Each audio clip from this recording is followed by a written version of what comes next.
हमने 4 चीज़ें देखी। इंस्टिंक्ट, इंस्टिंक्ट के बाद फीलिंग, फीलिंग के बाद थॉट और थॉट के बाद एक्शन। हमने 4 चीज़ें देखी। इसमें इंस्टिंक्ट तो क्लियर हो गया कि जो बिना किसी एविडेंस के आपको कुछ महसूस होता है वो इंस्टिंक्ट है, जिसको हम सिक्स्थ सेंस कहते हैं।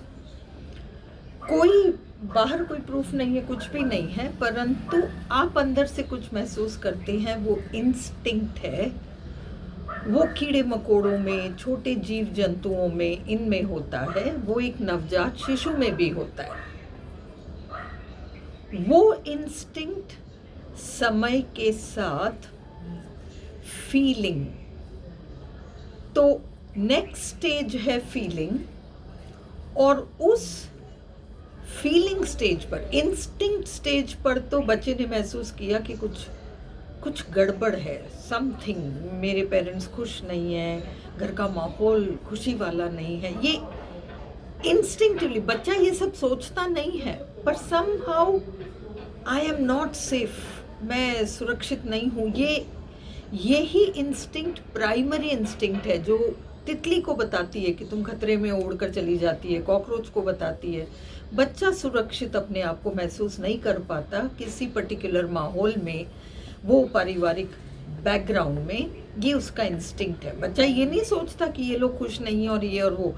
इंस्टिंक्ट उसको अपने आप को किसी प्रकार से अनसेफ, नॉट ओके, ये महसूस कराता है, फर्स्ट लेवल। फिर है फीलिंग। बच्चा ये फील करता है कि समहाउ मैं जिम्मेदार हूं इस चीज के लिए, तो वो दोष अपने ऊपर ले लेता है। अपने ऊपर दोष लेकर वह जाने अनजाने में अपने आप को दोषी ठहरा बैठता है। सारी प्रॉब्लम, सारी सफरिंग्स की जड़ यहाँ है। अपने आप को बच्चे ने दोषी ठहरा दिया। पर अब आप देखिए कि अपने आप को दोषी तो ठहरा दिया, पर वो लाइफ में क्या बनकर आएगी, सफरिंग कैसे बनकर आएगी, ये वाली फीलिंग जो बच्चे ने पाल लिया कि वह दोषी है, कैसे। अब बच्चा ढूंढता रहेगा कारण। जैसे जैसे बच्चा बड़ा होता है, थर्ड स्टेज पर जाता है, थिंकिंग। थिंकिंग वाले स्टेज पर जाएगा, पर समझ नहीं पाएगा कि वह दोषी कैसे है। अब हमारे लिए एक बहुत इम्पोर्टेंट वो पेन ड्राइव वाला मेटाफर यहाँ पर काम करेगा, इसलिए हम थोड़ा सा इस बात को समझें कि थर्ड लेवल जो थॉट वाला है, उसमें अब बच्चा थोड़ा सोचने समझने लगा है, और बाल मन और बाल बुद्धि है। बाल मन है और दुखी होना स्वाभाविक है, बच्चा खुश नहीं है ये स्वाभाविक है। और अब थिंकिंग वाले स्टेज पर वह अपने माँ बाप को देखता है, अपने घर के बड़े बुजुर्गों को देखता है। अब सोच है, परंतु सोच हेल्दी, स्वस्थ सोच नहीं है, बाल बुद्धि वाली सोच है। इस बाल बुद्धि वाली सोच में बच्चा जाने अनजाने में अपने पेरेंट्स से रिलेटेड किसी बात को नेगेटिवली पकड़ लेता है। कमेंट नहीं करता, कहता नहीं है, उंगली नहीं दिखाता, परंतु वही फीलिंग एंड थिंकिंग के माध्यम से, क्योंकि वो बाल मन है, बाल बुद्धि है, तो एक भावना पली जाती है।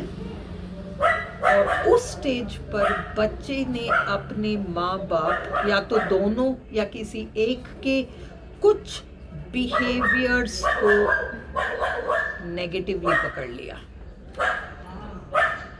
यहाँ से सफरिंग स्टार्ट होगी। जड़ यहाँ पर अनकॉन्शियस गिल्ट, मैं दोषी हूँ। और अब किस बात के लिए दोषी है? क्योंकि पेन ड्राइव वाले मेटाफर में तो बाहर कोई है ही नहीं। बाहर तो सब लोग, आपके माँ हो, आपके फादर हो, आपके भाई हो, आपकी बहन हो, आपके फ्रेंड्स हो, आपका कोई भी हो, सबके सब स्क्रीन्स हैं, डिवाइस विद स्क्रीन है। इंफॉर्मेशन तो आपके अंदर है, पेन ड्राइव के अंदर है। और इसलिए वो जो जजमेंट बच्चा माँ या फादर या दोनों के बारे में या घर के बड़े बुजुर्गों के बारे में या टोटल फैमिली एनवायरनमेंट के बारे में जो नेगेटिव धारणा बना लेता है, उसके लिए उसको लाइफ में बहुत सारी सफरिंग भोगनी पड़ती है। क्यों? कारण क्या है?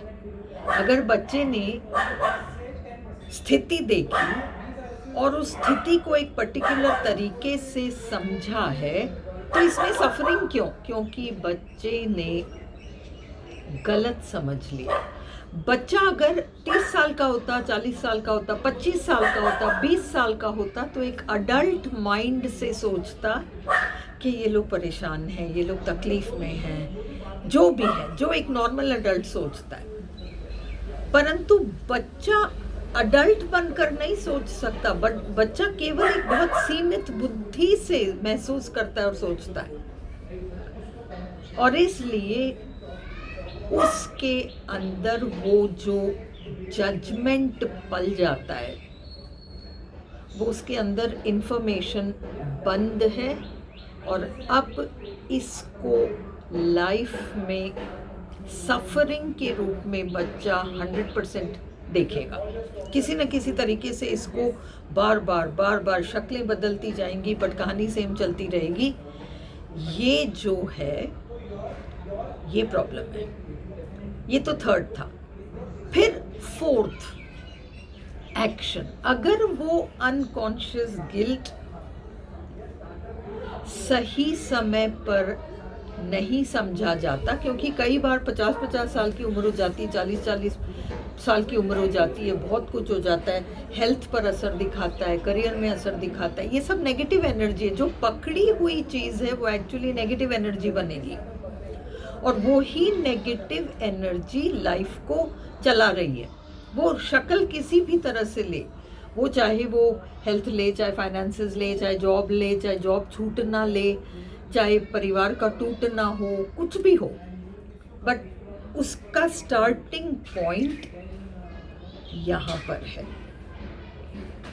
तो इसलिए करेक्शन इस चीज़ की होनी होती है। इस चीज़ को समझकर, ये जो इन्फॉर्मेशन अंदर बंद है, इसकी वजह से बच्चे ने अपने लिए क्या धारणा बनाई, ये जानना इम्पोर्टेंट है। उसने जिस जिस चीज़ का जजमेंट किया है अपने माँ बाप के संदर्भ में, जानबूझकर नहीं, कुछ नहीं, अनजाने में हो गया, अनकॉन्शियसली सब हो जाता है। पर वो अनकॉन्शियस ही अब कॉन्शियस होकर छूटना है, नहीं तो वो एक के पीछे एक सफरिंग के रूप में झलकती रहेगी। ईगो जिसे कहते हैं, एक तो ईश्वर ने हमें बनाया, तो ईश्वर की हमारे बारे में धारणा क्या है? ईश्वर ने हमें जैसे भी बनाया, बिल्कुल परफेक्ट, जैसे वो वैसे हम, वही अंश हमारे अंदर है। उसके ऊपर अब इंसान ने अपनी एक धारणा बना ली, और नेगेटिव धारणा बना ली। ये ही है इंसान के अंदर की नेगेटिव एनर्जी, यही है। अब इस नेगेटिव धारणा से बहुत गड़बड़ियाँ करेगा, गलतियाँ करेगा, सफरिंग पाएगा, हाथ पैर मारेगा, छटपटाएगा, बाहर चीज़ों को कंट्रोल करने की कोशिश करेगा, झगड़े होंगे, बहुत सारी चीज़ें होंगी, बातें बिगड़ती चली जाएंगी। ये ही है वो फाइल्स एंड फोल्डर्स जिनको कि सुधारना ज़रूरी है। हमने अपने बारे में जो धारणा बनाई वो करेक्शन किसी न किसी तरीके से मांगेगी। हर सफरिंग वाला एपिसोड लाइफ में, चाहे वो फिजिकल हो, मेंटल हो, इमोशनल हो, साइकोलॉजिकल हो, फाइनेंशियल हो, कुछ भी हो, रिलेशनशिप हो, कुछ ही हो, हर सफरिंग के पीछे व्यक्ति को अपने आप को माफ़ करना होता है। और अपने आप को माफ़ करने के लिए आज जो व्यक्ति सामने आकर खड़ा है, जो हमारे लिए सफरिंग का कारण बना हुआ है, उसको माफ़ करना ज़रूरी है। क्योंकि पेन ड्राइव मेटाफर में बाहर तो कोई है ही नहीं, आप ही हो। सारे लोग तो स्क्रीन्स हैं जो आपको दिखा रहे हैं कि आपके अंदर क्या है। इसलिए आपको अपने आप को माफ़ करने के लिए पहले उस व्यक्ति को माफ़ करना पड़ेगा, हर उस व्यक्ति को माफ़ करना पड़ेगा जो आपकी लाइफ में तकलीफदायक रहा है, जिसके लिए आपके मन में गुस्सा पला हुआ है। क्योंकि आज जो गुस्सा दिख रहा है, चिढ़ दिख रही है, नफरत दिख रही है, फ्रस्ट्रेशन दिख रहा है, कुछ भी दिख रहा है, वो आज के इस व्यक्ति के लिए नहीं है। वो गुस्सा, वो चिढ़, वो नफरत, वो फ्रस्ट्रेशन तो तब से छुटपन से कैद है अंदर, वो रिलीज होना मांग रही है, छूटना चाह रही है। कोई ना कोई आकर दस्तक देगा, हे तुम्हारे अंदर ये है, हाँ देख लो इसको। तो हर व्यक्ति जो हमारे लिए बाहर तकलीफदायक बनकर आ रहा है, वो व्यक्ति एक्चुअली हमारी उस फीलिंग, घंटी बजा दी उसने, घंटी लगता है बाहर से बजाई है, बजी तो अंदर है। तो हर व्यक्ति जो तकलीफदायक है बाहर से, वो हमारे अंदर से एक रेस्पॉन्स निकाल रहा है। वो रेस्पॉन्स वो है जो हम बचपन में फील नहीं कर सके पूरी तरह से, हम बच्चे थे, इसलिए वो इन्फॉर्मेशन, वो फीलिंग सब कैद हो गई। और अब उसको निकलना है, और उसको निकलने का और कोई रास्ता नहीं है एक्सेप्टिंग फॉरगिवनेस। आप अपने आप को पूरी तरह से माफ़ करें। किस चीज़ के लिए माफ़ करें? मैंने इसका वो बिगाड़ा, मैंने उसका प्रमोशन रोक दिया, या मैंने उसका वो काम बिगाड़ दिया, इन चीज़ों के लिए नहीं। इन चीज़ों से बहुत पहले हमने जो अपने बारे में गलत धारणा बनाई, उस गलत धारणा की वजह से हम गलत रास्ते पे चल रहे हैं। ईश्वर ने तो सीधा रास्ता बनाया था, हमने साइड एक गली और बना ली, और हम उस गली में चल रहे हैं। तो उस गली में तो सफरिंग है, दुख है, बीमारी है, ये है, वो है, लॉस है, सब कुछ है। हमें वापस उस रास्ते पे आना पड़ेगा जहां हम ये महसूस कर सकें कि हम वैसे हैं जैसे ईश्वर ने हमें बनाया। आसान काम नहीं है, बट रास्ता एक ही है। हर व्यक्ति जो हमें बाहर से तकलीफ दे रहा है, क्या हम उसे देखकर ये महसूस कर पा रहे हैं या समझ पा रहे हैं कि ये भी इसी जाल में फंसा हुआ है तो ये भी मेरी तरह बिल्कुल इनोसेंट, बिल्कुल सही, पर इसने अपने लिए सफरिंग का रास्ता चुन लिया। पता नहीं खुद के बारे में क्या धारणा बनाई, पता नहीं खुद का क्या बैकग्राउंड था, क्या कहानी इसने गढ़ी, पर वो भी उस कहानी का खुद ही स्क्रिप्ट राइटर है और खुद ही उसमें फंस गया। और अब हम उसे देखकर, वो हमें बाहर से तकलीफ दे रहा है, हम उसे देखकर अगर पहचान सके कि ये भी है उतना ही अच्छा जितना मैं, पर जैसे मैं अपनी धारणा और कहानी में फंस गया, वैसे ये भी धारणा और कहानी में फंस गया, मैं इसे माफ़ करता हूँ। सच्चे दिल से जब उस व्यक्ति को माफ़ी हम दे पाएंगे, जब हम उसके अंदर जो भी चीज़ है जो हमें परेशानी दे रही है, हम ये पहचान सकें कि ये इसका सत्य नहीं है, ये एक्चुअली वो कहानी और धारणा का परिणाम है। जैसे हम खुद अपने जाल में फंस गए अपनी धारणाओं और कहानियों की वजह से, वैसे ये भी फंसा हुआ है, इसके अलावा कुछ भी नहीं है। भले ही व्यक्ति ने कुछ भी लाइफ में किया हो, सब अगर ईश्वर हमारे अंदर है तो हम सब उतने ही लायक हैं, चाहे व्यक्ति कैसा भी हो। पर अगर डिफरेंस है कि हम फिर भी बहुत शराफत से जी पा रहे हैं, कोई और नहीं, तो उसका मतलब बस वो अपनी सच्चाई और सत्यता से बस उतना भटक गया, वो भटक गया। जैसे हम अपनी सच्चाई से भटक गए, अपने बारे में गलत धारणा बनाकर, ये चीज़ जो है हम समझकर उस व्यक्ति को माफ़ी दें। इस वीडियो को आप 3-4 बार सुनेंगे, तब आपको समझ में आएगी कि सामने वाले को देखकर आपको पहचानना है कि जो भी इसने किया है, जो भी प्रतीत हो रहा है, जैसा भी मुझे लग रहा है, उसी को माया कहते हैं। वो छलावा है, वो माया है, वो सत्य नहीं है। उस माया के पीछे सत्य है। जब आप उस पर्दे के पीछे जो उसकी असलियत है उसको देखकर और आप उसे इस चीज़ के लिए माफ़ कर पाते हैं कि तुमने जो भी किया, तुमने इसलिए नहीं किया कि तुम बुरे इंसान हो, तुमने अज्ञानतावश किया, क्योंकि तुम अपनी सच्चाई से भटक गए और तुमने कुछ ऐसा कर दिया जो तुम नहीं करते अगर तुम अपनी सच्चाई से वाकिफ़ रहते। इस चीज़ को अगर हम समझकर उसको सच्चे दिल से माफ़ कर दें, उसे छोड़ दें, तो हम अपने आप ही छूट जाते हैं।